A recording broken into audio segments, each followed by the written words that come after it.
Hi, I'm Stas. In this video, I will walk you through painting a dog portrait in oils. You'll learn about how to choose your reference photo, how to paint a voluminous body without it looking like a tent, how to achieve a fur look, how to achieve color harmony, how to create facial features like snout, nose and eyes, what background to choose, and finally, how to achieve the likeliness of a specific dog.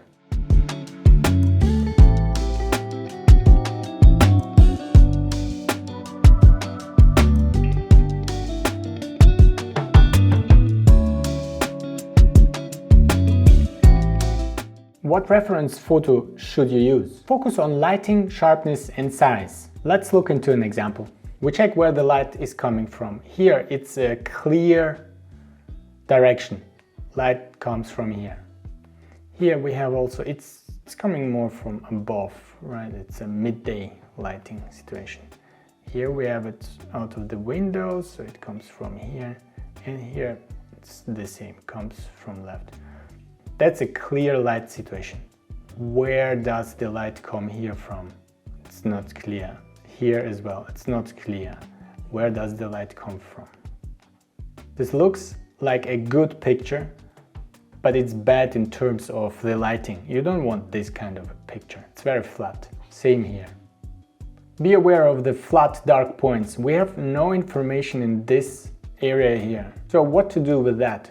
Well, here we use our creativity and observation. I see that here the fur goes in this direction. Most likely it will go here as well, like this. So I apply my strokes in that direction. Here I see this direction and here. So most likely it goes like this. This is how I need to apply my brush strokes. I also add some variety. It's not completely black, it will be a bit grayish, warm grayish. Same goes for this area. Ideally you print out the photo. Vibrant digital colors are not really achievable on canvas. They are far more vibrant than printouts.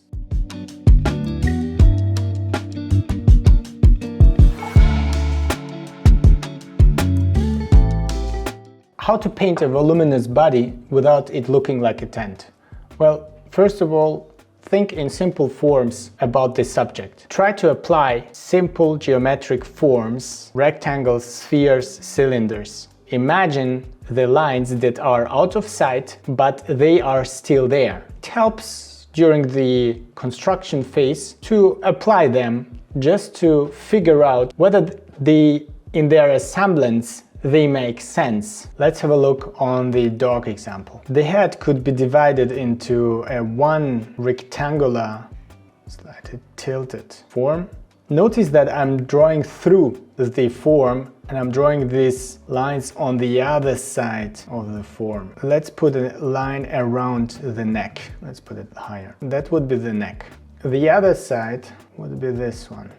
So that's the first part. Then we go here, second part, and here I simplify the line. Now, if I go for a very simple form, then I would go like this, and then we have something like this, and then we have something like this. But actually, I can immediately create a cylindric form out of this. Something like this.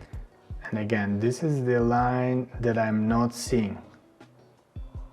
I have that in my mind when I'm applying all these muscles and these other parts of the body.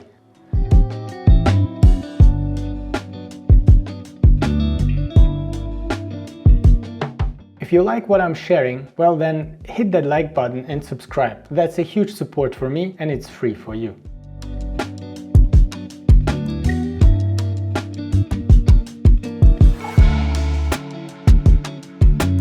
How to achieve a convincing fur look? It certainly depends on the type of fur, but overall you achieve the effects on the junction of the brush patches. That's the first point. The other point is also the type of brushes you're using. For instance, a bristlehog brush, a synthetic brush, and your old ready to throw away brush. And last but not least, the back side of your brush is also a great tool to create certain effects like curly hair. The synthetic brush allows for a more lean layering of the color, and the bristle hook brush gives more volume and structure. Ready to throw away brush like mine here. It helped me on a variety parts where I just used it and realized that it has great effect. Just try out whatever you have in your brush set. You can apply a semi-dry brush on top of a touch dry area to let the underneath layer look through partly, something like this. I achieved great results with this method in this particular example. For short-ticked fur that is multicolored, the underneath layer, which is basically this color, looks through here in this area, and that's how it looked in the end. Also here, while the brush patches are meeting together, they still need to follow the form, the logic of the form. Here we have a circle shape. How to paint this in? Well, instead of going like this, one would go here, here, then here, then here. So follow the circle of the form and apply the brush strokes.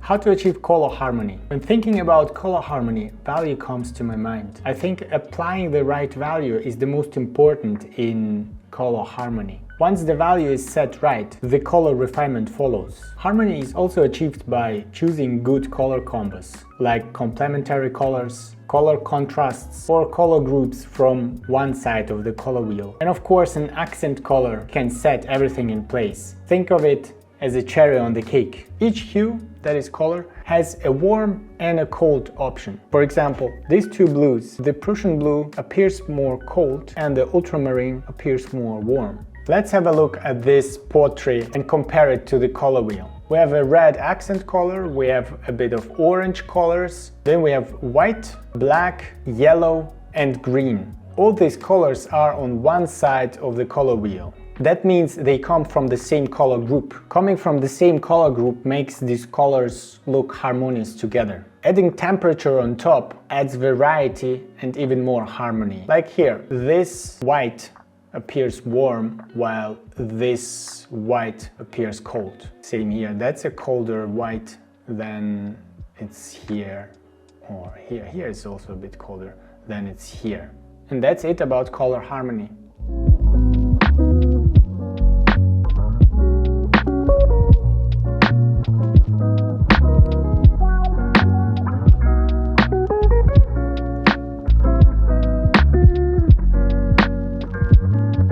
How to create facial features like snout, nose and eyes. Think about form simplification, anatomical structure, various highlight types and surface properties. Well, simplify the form first. Let's have a look into the screen.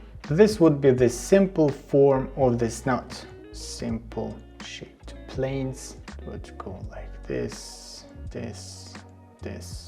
The plane grid represents what's happening in the artist's head, basically how to read the subject. It's not necessary to draw it, just keep it in your mind when applying brush strokes. We have a simplified version of the form first, then add to the form more details, sculpting it with your brush. Follow the form with each brush stroke. Let's look into the nose. Once the construction is set, it's more about what type of surface properties does the nose have. If we compare the highlights of a nose, of the eye and of the snout here, then we see that the logic of these highlights follows the surface properties. Not as crisp of a highlight within the fur, we have a very crisp highlight within the eye, and we have something in between or less crisp on the nose, since we have these pores on the nose and the highlights are scattered more on the surface. When working on the eye, check its proportions by comparing it to other features of the face. That could be, for instance, the distance from the inner part of the eye towards this edge here. That could be one comparison, that's our measurement. also the distance towards here. How often does the eye fit in? Probably 3 times something. What's the width of the nose part towards the eye?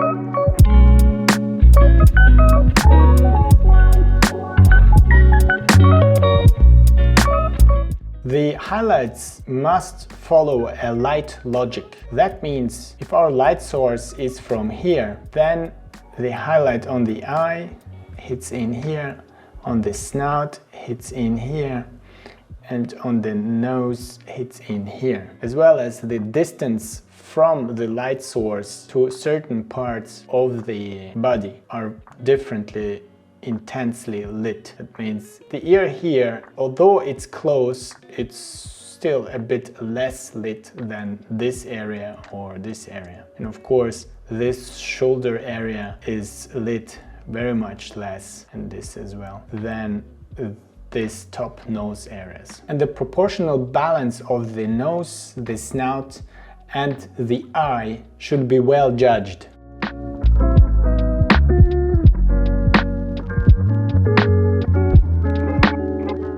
The proportional balance is also about things like the nostril to snout width, the size of the nostril and the nose, the eye spacing, the height between the nose and the mouth, the length of the mouth, and the height of the snout. Those are basic ratios that keep features harmonious.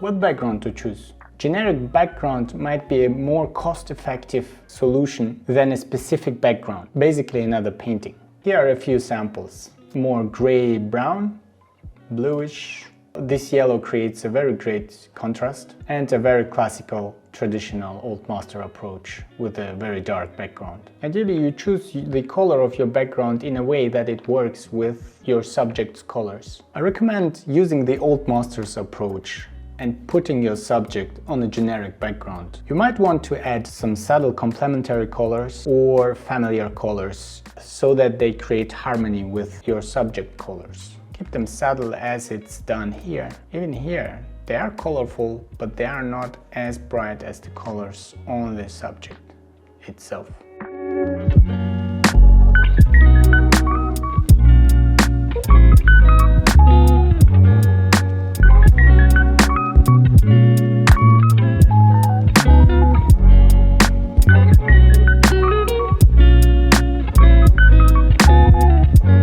How to achieve the likeliness of a specific dog? Well, pay attention to multiple features. Patterns around the nose, on the snout, patterns in general on the fur. Find specific features that stand out. For instance, an ear that has a specific position. That adds to the character. Specific patches on the body or face. Let's have an example here. So we have this patch, then I'd say this ear is also in a specific way. This area is important as well.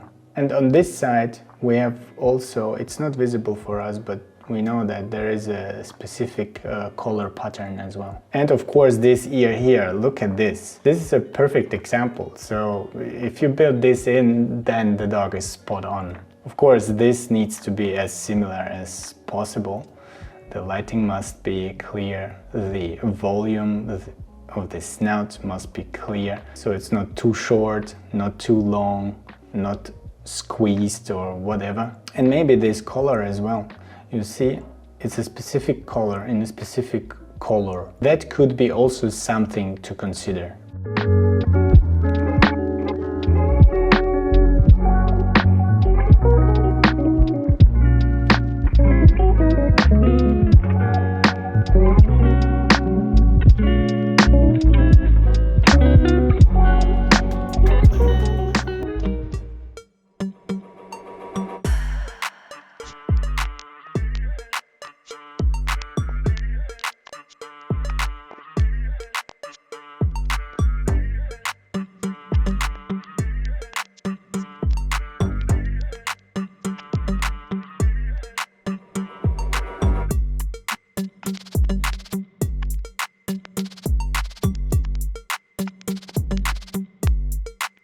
Wow, thank you for watching this whole tutorial. If you're excited to learn more, I've got a detailed version with bonus materials waiting for you on my Patreon. Check out the link below. And seriously, thank you for your time.